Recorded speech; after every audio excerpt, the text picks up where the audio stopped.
أعوذ بالله من الشيطان الرجيم بسم الله الرحمن الرحيم. Ayah number 203. وَاذْكُرُوا اللَّهَ فِي أَيَّامٍ مَعْدُودَاتٍ. And remember Allah during the specific numbered days. وَاذْكُرُوا اللَّهَ. اذْكُرُوا اللَّهَ is from dhikr. And as we learned that these verses are talking about Hajj, and in particular right now, what is to be done in Mina is being mentioned. That after Arafat, after stopping at Muzdalifah, once a person comes to Mina and he has completed all of the rituals, then he is supposed to remember Allah subhanahu wa ta'ala. And dhikr includes istighfar, and it also includes dua. Istighfar was mentioned, and then dua was mentioned. And we were encouraged to pray, to make dua, not just for the dunya, but also for the akhirah. And over here again, Allah subhanahu wa ta'ala mentions, وَاذْكُرُوا اللَّهَ فِي أَيَّامٍ مَعْدُودَاتٍ. Remember Allah in the specific number days. Ayyam is a plural of yawm, which means day. And ma'dudat is the plural of ma'dudah. Ma'dudah. And ma'dudah is from adad, ayn, dal, dal. So ayyam and ma'dudat, numbered days. They're countable. Meaning they're only a few, limited, appointed, fixed number of days. Which days are these? These days refers to the days in which the pilgrims stay in Mina.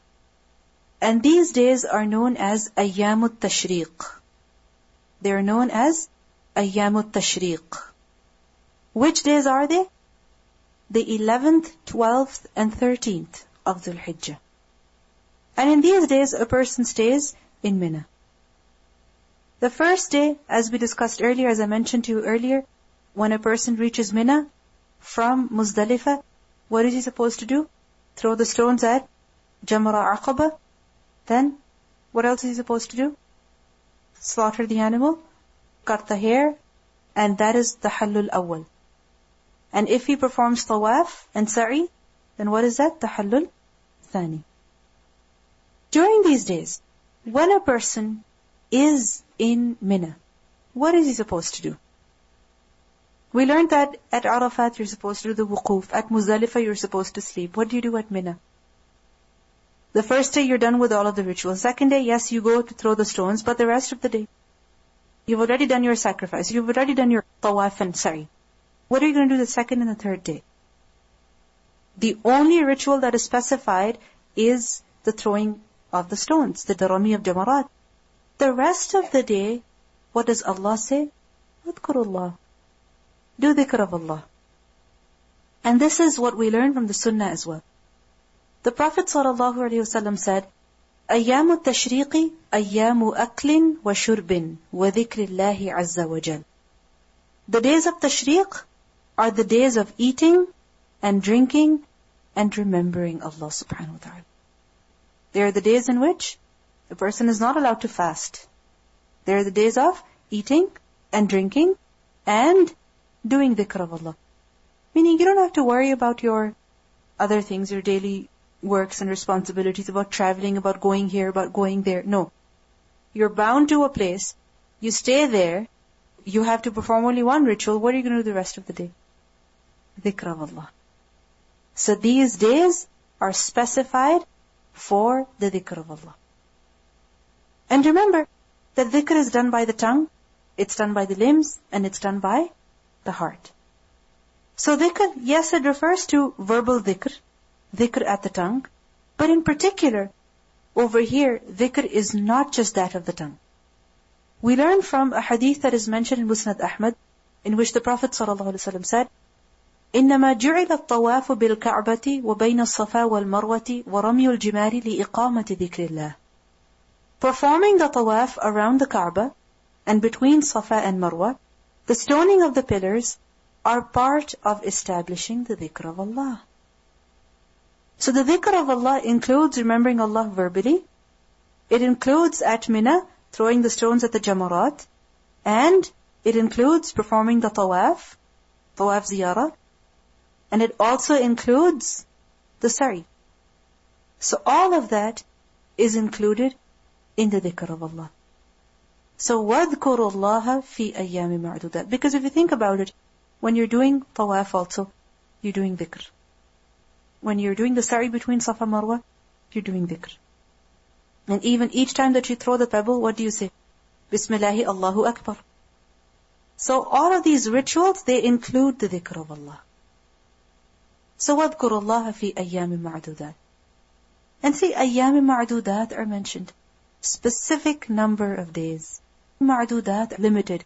Because as soon as you get to Mina, that it feels as if Hajj is going to end. Although there's still 3 days. Why? Because Muzdalifah, the stay of Muzdalifah is over. The stay of Arafat is over. The journeying part is over. The traveling part is over. So as soon as a person reaches Mina, then he feels as if the Hajj is going to be over soon. And also Ayyam Ma'dudat, they're called Ayyam Ma'dudat because they're specific. You cannot choose them. You cannot say, no, I'll stay in 8th, 9th and 10th in Mina because there'll be so much crowd in Arafat and Muzdalifah, so I'll stay here instead. And when people are back, then I'll go to Arafat. And I'll stand easily. I'll go to the top of the mountain. Nobody to disturb me. No, you can't do that. It's Ayyam Ma'dudat. It's fixed. You cannot change the days yourself. فَمَنْ تَعَجَّلَ فِي يَوْمَيْنِ. Then whoever hastened in 2 days. Ta'ajjala is from the root letters Ain, Jim, Lam. Ujla. And ujla means to hurry or to hasten. Now sur'ah, sarir also meant to hurry, to hasten in doing something, to be quick in doing something. What does it mean by ta'ajjala? What does it mean by ta'ajjul? Ta'ajjul is basically to do something before its due time. Before its correct time. It is to be quick and speedy and hasty where a person should not be hasty. Like for example, if you're washing dishes and you do that quickly, that's very good.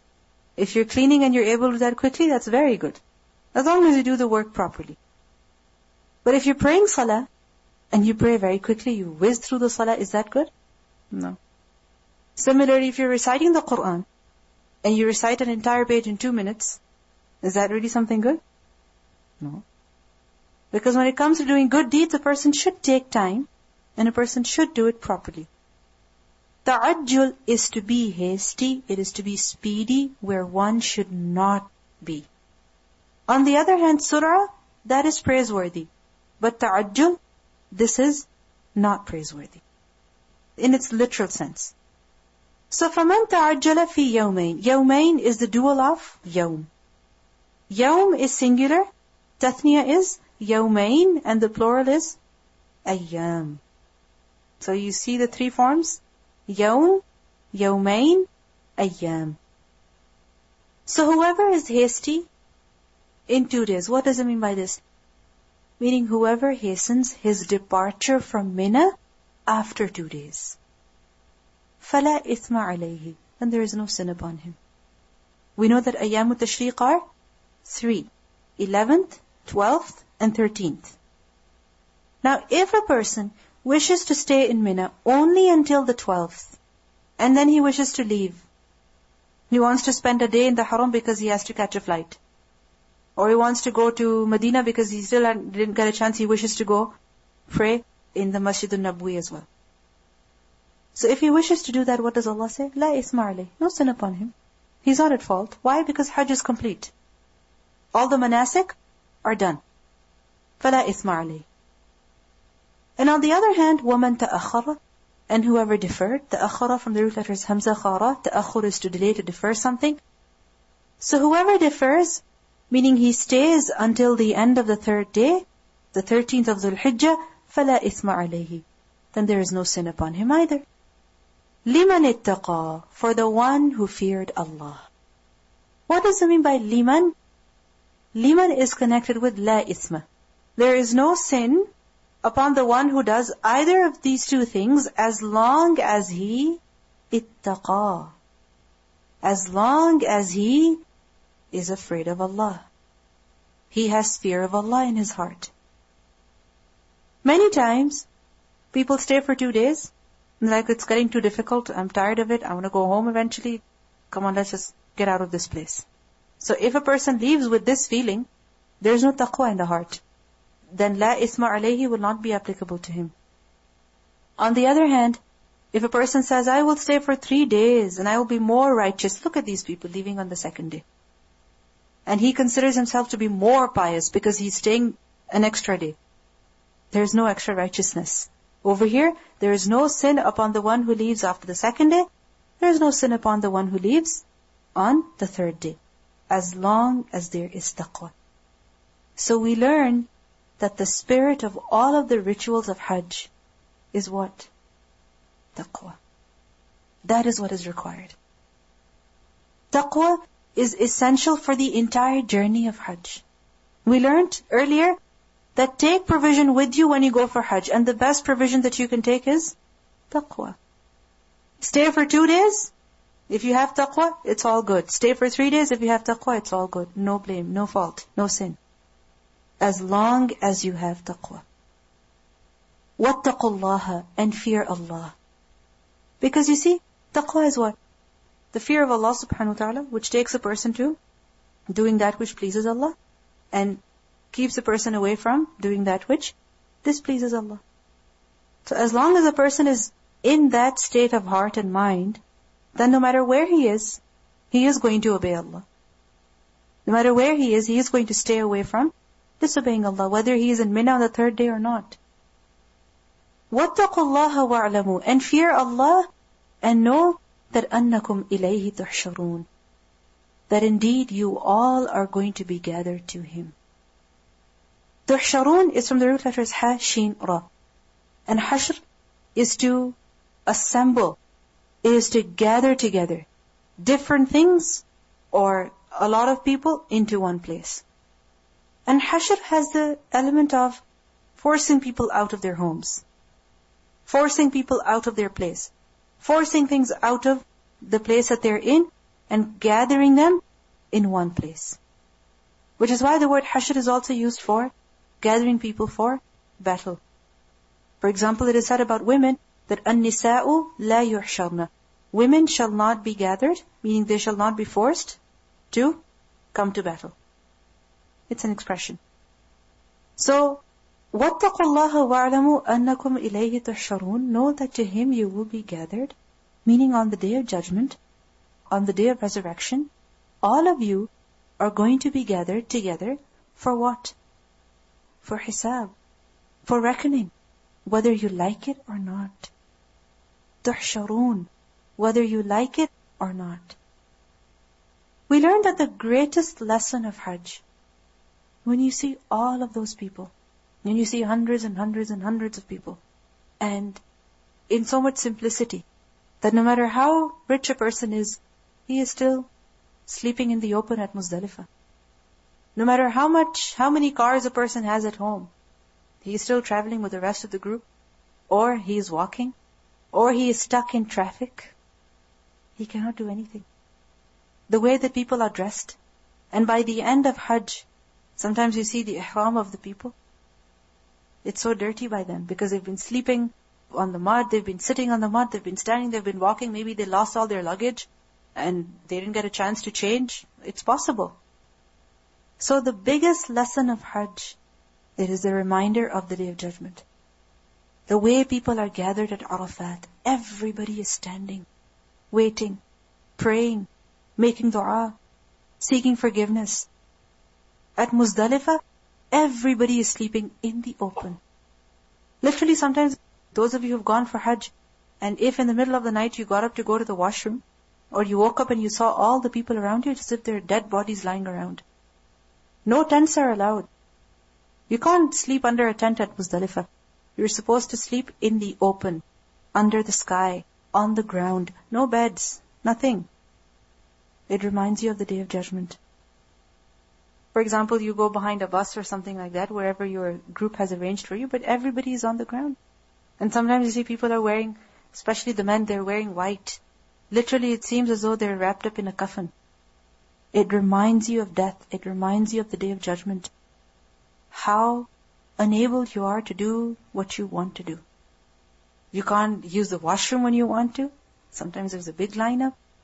You can't get food when you're hungry. It's hot. You have to wait.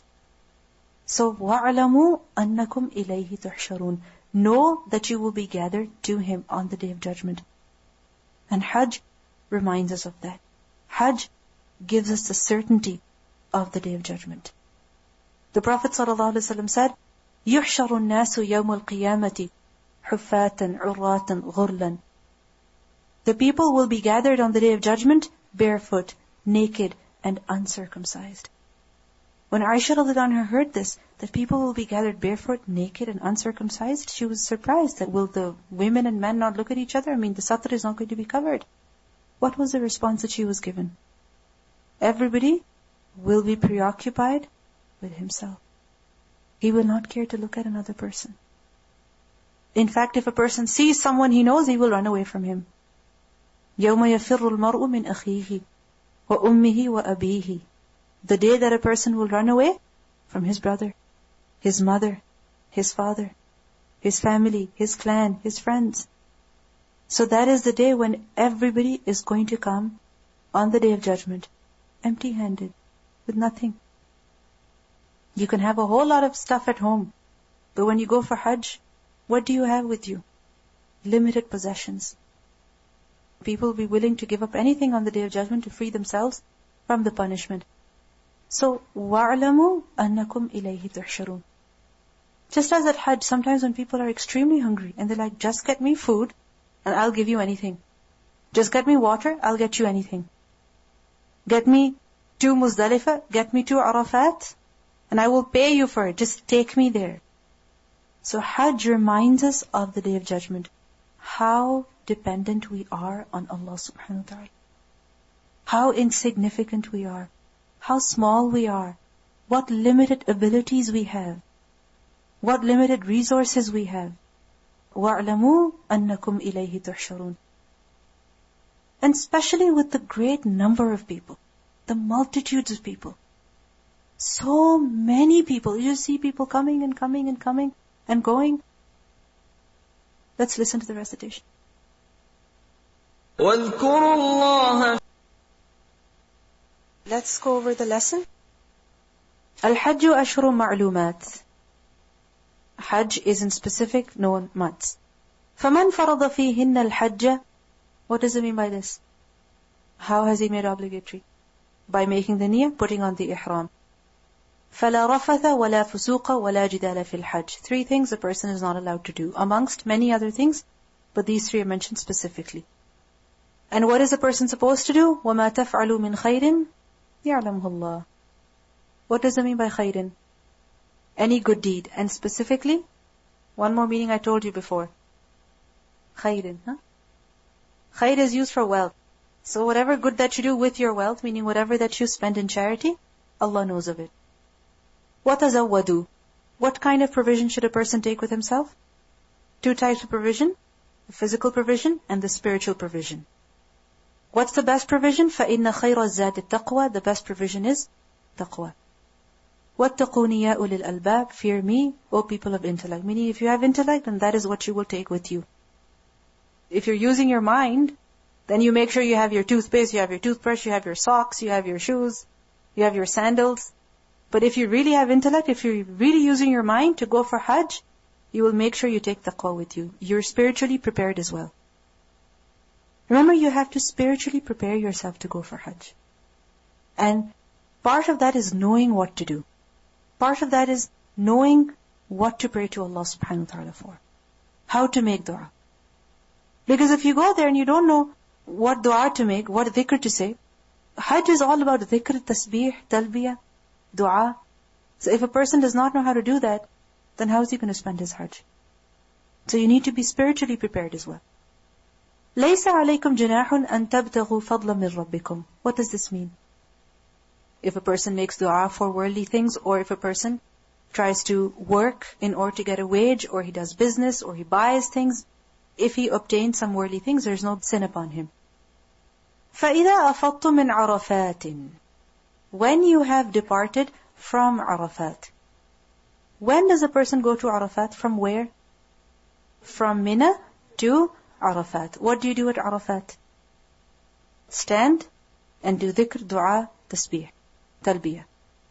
فَاذْكُرُوا اللَّهَ عِنْدَ الْمَشْعِرِ الْحَرَامِ. On the return from Arafat to Mina, where do you stop? Muzdalifah, which is also known as Mash'ar al-Haram. Why is it called Mash'ar al-Haram? Because it is right at the border, you can say. That marks the beginning of the Haram. What should a person do at Muzdalifah? Sleep. I heard sleep first. Only sleep? No. Pray Maghrib and Isha together. Dhikr of Allah. Because fadhkurullaha. Then sleep. Then wake up for Fajr and then do dhikr. وَاذْكُرُوهُ كَمَا هَدَاكُمْ. Why should you remember Allah? Because He guided you. He gave you the tawfiq to do Hajj. There are people who try so hard every year to go for Hajj. Either they don't have the money, or they don't have the mahram, or they don't have the passport, they don't have the visa, they're unable to go. If Allah has invited you to come for Hajj, it's a favor. وَاذْكُرُوهُ كَمَا هَدَاكُمْ. Be grateful for this huge favor. I used to know of this lady back home. She was very old, and she used to work in someone's house. And all her life, she would say, take me for Hajj, just take me for Hajj, just take me for Hajj. Any place she worked at, she would tell the people, just take me for Hajj. I'll work for you 7 days a week. I'll stay here to work for you in your house. But I just want one favor from you, take me for Hajj. All her life she wanted that. Allahu A'lam if she was able to go or not, but I remember as a child she would only ask people to take her for Hajj. There are people who try so hard, who strive, who pray. And there are other people who go there, and when they go there, all that they're concerned about is their food and their rest and their drive and their air conditioning and their water, and that's it. وَاذْكُرُوهُ كَمَا هَدَاكُمْ. Be grateful for Him. Be grateful to Him because He guided you. He gave you the tawfiq to come. وَإِن كُنْتُم مِّن قَبْلِهِ لَمِنَ الضَّالِّينَ. And before He gave you knowledge, you were astray. You had absolutely no idea. ثُمَّ أَفِيضُوا مِنْ حَيْثُ أَفَاضَ النَّاسِ. What does it mean by this? This is an address to who? To the Quraysh. That don't just stop at Muzdalifah. But what should you do? When you go from Mina, go all the way to Arafat, and then with the rest of the people, go back to Mina and stop at Muzdalifah. وَاسْتَغْفِرُ اللَّهَ. And seek forgiveness of Allah. إِنَّ اللَّهَ غَفُورٌ رَحِيمٌ. Indeed, Allah is forgiving and merciful. فَإِذَا قَضَيْتُمْ مَنَاسِكَكُمْ. Where is this? At Mina. Which manasik? Which rituals? Such as stoning and sacrificing the animal, etc. When you've done that, when the Hajj rituals are over, and when you've come out of the Ihram, then what should you do? Relax and chat and eat and drink, and that's it. فَاذْكُرُوا اللَّهِ. Remember Allah. How? كَذِكْرِكُمْ أَبَاءَكُمْ أَوْ أَشَدَّ ذِكْرًا. Just as you used to remember your forefathers, or rather, more intensely. What kind of dua should you make? فَمِنَ النَّاسِ مَنْ يَقُولُ رَبَّنَا آتِنَا فِي الدُّنْيَا. Some people, they only pray for dunya. And they ask for specific things, and they only want those. Remember that when you make dua, you are allowed to pray for a specific thing. Okay? But it is incorrect when a person thinks that, oh, I asked for that and I didn't get that and instead I got that. Because remember, when you make dua, it's up to Allah as to how He responds to the dua. Either He gives you exactly what you prayed for, or He gives you something else instead. That is much better for you. So the problem that is in this dua is that the person is praying only for dunya, and he's saying, Atina fi dunya. Give us in the dunya. وَمَا لَهُ فِي الْآخِرَةِ مِنْ خَلَاقٍ. What does it mean by this? He will have no share, meaning no reward in the hereafter. Why? Because he didn't work for it. He didn't strive for it. That was not his goal. On the other hand, وَمِنْهُمْ مَنْ يَقُولُ رَبَّنَا آتِنَا فِي الدُّنْيَا حَسَنَةً. There are some who pray for dunya, but what dunya? Hasana in dunya. Because Allah knows what is hasana for us. So anytime that you're making dua, and you think that, okay, what if this is not good for me? Then what should you pray? That, oh Allah, give this to me, if it is good for me. And if you're not sure what is good for you, you don't even know what to ask for, then what should you pray for? Just give me hasana. Musa alayhi salam, what dua did he make? Rabbi inni lima anzalta ilayya min khairin faqir. Oh my Lord, whatever good that you send to me, any good thing, whether it's food or water or a friend or anything, I am in need of that. So if you don't know what to pray for, make this dua, the best dua that we can make. Many times when you go for Hajj, you're overwhelmed. And with everything that's happening, you forget the entire list of du'as that you had in your mind. It happens with some people. So when you can't remember what to pray for, make this dua. And even better, what you can do is write all of those du'as down before going. You know, when you're preparing for Hajj, when you're packing, when I'll be there, I'll make this dua, I'll make this dua. Write them down if you want.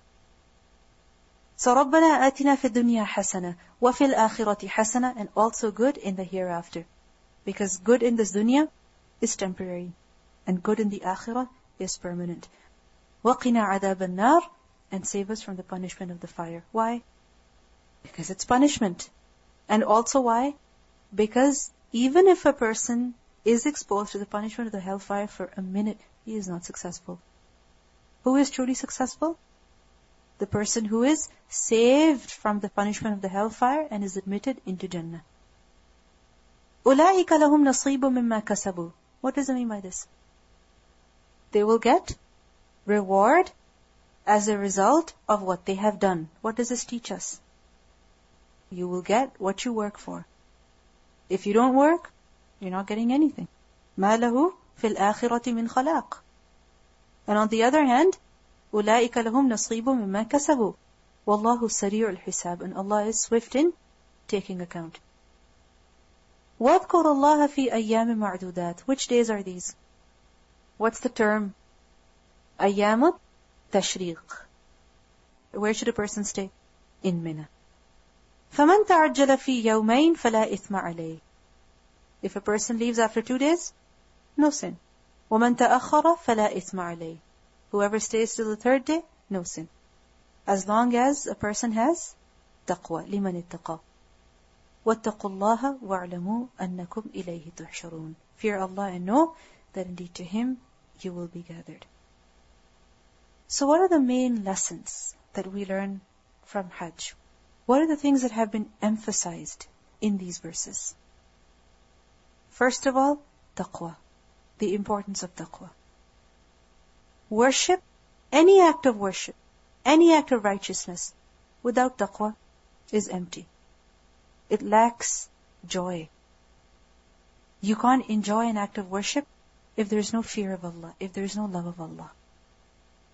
Another theme that is repeated over and over again is of dhikr, remembering Allah. Not just when a person is doing the act of worship, but also afterwards. Another theme that has been mentioned, doing good, khair, good deeds. وَمَا تَفْعَلُوا مِنْ خَيْرٍ. Whatever good deed that you do. And at the end, when it is mentioned, وَاللَّهُ سَرِيعُ الْحِسَابِ, Allah is swift in taking account. أُولَٰئِكَ لَهُمْ نَصِيبٌ مِّمَّا كَسَبُوا. All of this emphasizes what? The importance of doing good deeds. Not just at Hajj, not just before Hajj, not only after Hajj, but every opportunity that a person finds. So we learn about 3 main themes from this lesson. Taqwa, dhikr, and good deeds.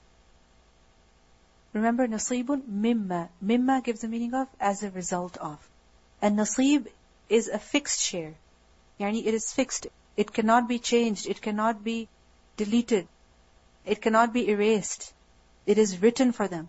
Why? Because of what they have done. And obviously we learn from the hadith that reward is not acquired by just doing the good deed. Okay? You cannot go say to Allah subhanahu wa ta'ala on the Day of Judgment that, oh Allah, here are all my salahs, let me enter Jannah. No. A person can only enter Jannah with the mercy of Allah. And how does a person deserve the mercy of Allah? By showing some good deeds. There's no shortcuts in ibadah. Everybody has to follow the same rules. ثُمَّ أَفِيضُ مِنْ حَيْثُ أَفَاضَ النَّاسِ. You can't say, oh, why go all the way, just stop here. No, you have to do the whole thing. أَتِمُّ الْحَجِّ وَالْعُمْرَةَ لِلَّهِ. Remembering Allah subhanahu wa ta'ala is mentioned over here so many times. Why? Because it is the remembrance of Allah that brings peace and tranquility and contentment to the heart. وَاعْلَمُوا أَنَّكُمْ إِلَيْهِ تُحْشَرُونَ. Hajj reminds us of the Day of Judgment. We learn over here that once you have completed all of the manasik, then remember Allah. Many times, when we have done something good, for example, Ramadan is over, or we've performed our salah, we've prayed our salah, then we think that we have the permission to do whatever we want. We can do whatever we want. Remember, doing a good deed is easy, but protecting it, guarding it, is more difficult. It is more challenging. Doing Hajj is easy, but protecting the reward for Hajj is more difficult. We never know which good deed of ours has been accepted or not accepted. So after doing the good deed, don't feel that, okay, I've done it, alhamdulillah, it's over now. Let me just focus on other things. And sometimes literally we see people, they do Hajj and on their way back home, on the flight back home, all that they're doing is just watching movies, one after the other after the other. We see over here that وَاذْكُرُوهُ كَمَا هَدَاكُمْ وَإِن كُنْتُم مِّن قَبْلِهِ لَمِنَ الضَّالِّينَ. Remember Allah subhanahu wa ta'ala, worship Allah subhanahu wa ta'ala as He has guided you. Before knowing, you were ignorant. So we see that before going for Hajj, before doing any good deed, any act of ibadah, a person should educate himself about it. Because if he goes into it unaware, he will not know what to do. Literally, sometimes people are lost. They have no idea as to what's happening. And then, when you don't know what to do, when you don't know what the focus is, then you get distracted by other things. Remember, different things happen at Hajj. You could either do sabr if you're mentally prepared, or you can blow up if you're not prepared. One more thing that I want to mention to you is in ayah 198, that لَيْسَ عَلَيْكُمْ جُنَاحٌ أَن تَبْتَغُوا فَضْلًا مِّن رَبِّكُمْ فَإِذَا أَفَضْتُم مِّنْ عَرَفَاتٍ فَاذْكُرُوا اللَّهَ عِندَ الْمَشْعَرِ الْحَرَامِ. This shows to us that stopping at Muzdalifah is important. Some people, they don't stop at Muzdalifah. And they go straight to Mina. However, the Sunnah is, and what we learn from the Qur'an is, that a person should stop at Muzdalifah.